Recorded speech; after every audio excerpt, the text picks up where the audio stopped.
Okay, I'm going to run through how I do lithopanes. First thing I do is go to makerworld. Mine looks little different because I'm using the makerworld desktop app. If you go to the web page and scroll down, I don't know why it looks weird. Scroll down to lithopanes. Yours is probably not going to have any of this because you haven't used it yet. Either if you hit new project or create from blank, they both do the same thing. This pops up. This whole side's for color lithopanes. This whole side's for black and white. Don't pay attention to the sizes of the frames. That doesn't matter because you can change all that within the settings. So in my case, I don't have color. I didn't buy this color kit. You can buy it on Amazon, these exact colors. And you can get these light kits on Amazon as well. But I use this one, top left. Pick an image. I'm going to go ahead and now, I did read somewhere where it says if you have a photo that's black and white already, it makes it look better. But I haven't seen any difference. I've done both. I've done color and black and white, and I don't see a difference. So I've already have this black and white, so I'm going to use it. Hit open. It's going to generate the photo in the frame. These settings over here, I try to stick with 3:4. And don't mind what that says because you can change that in a minute. 3:4 or whatever size you want to choose. And you can take off the scale and you can mess with it, right? You can adjust it to however you want. You know what I mean? Ugh. You can adjust it to whatever you want. You can rotate it. Do whatever you want, right? You can even move this. Okay, once you get it set, also just if it's not fitting in these presets, even with you adjusting it, change it to the landscape or portrait. Now when you're done, you hit export. And for yours, you have a setting already called P1S. So for the Bamboo Lab owners, P1S owners would select P1S, select the 4mm nozzle and hit continue.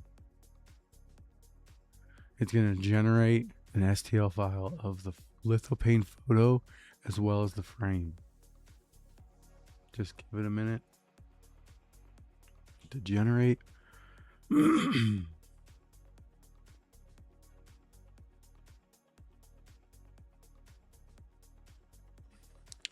is the only bad part of this whole free thing. It takes a minute to generate each photo, so you gotta wait. Okay, so once it's done, come on, generate.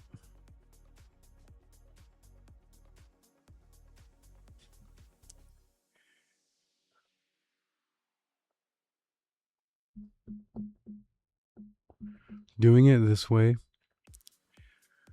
will give you a photo frame that fits the lithopane, no matter what. If you print just the lithopane, it will not be the same size to fit these frames.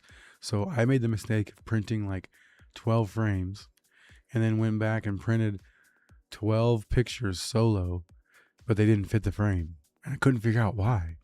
And it was because I printed them solo. If you print them with the frames, it will fit. If you print them solo, they will not fit. Okay, once it's done, it comes up like this. You hit download.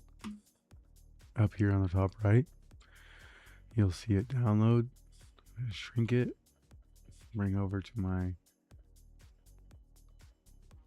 whatchamacallit. I'm going to drag and drop it. Boom.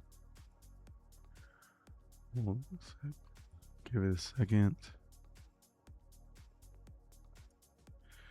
I'm going to hit OK.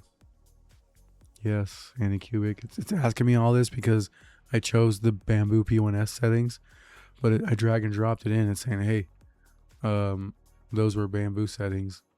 This is Anycubic, so it's making me change the settings for the nozzle. Confirm switch.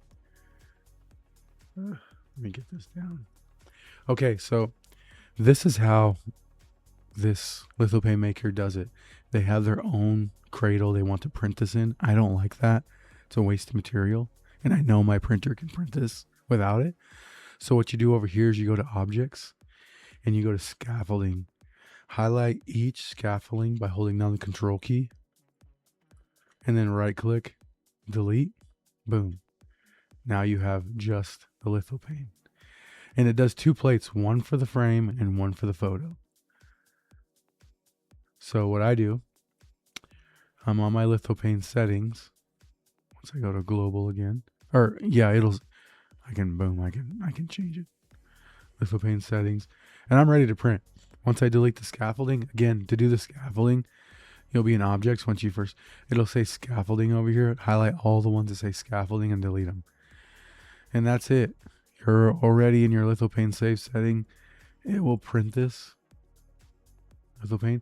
And then when you're done printing your lithopane, come over here, print the box. Now, before you do any kind of printing, you can save this project in case something messes up, your computer restarts or whatever. That way you don't have to do this whole process over again.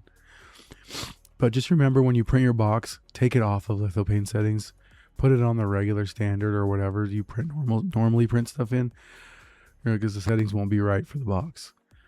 But that's all I do for the box.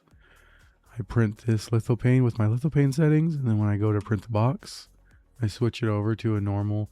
Just pick whatever one you want. I do standard settings, print the box. With the box, I do use